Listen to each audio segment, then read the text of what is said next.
হে বন্ধুরা, আশা করি আপনারা ভালো আছেন এবং সুস্থ আছেন।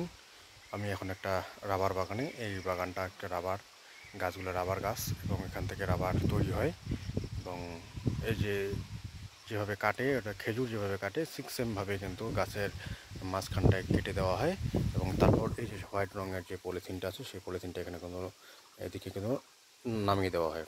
তাহলে কি, যাতে কি এই যে রাবারটা আছে সেই রাবারটার মাঝখানে যাতে কোনো রকম ধুলা নোংরা আবর্জনা যাতে না পড়ে।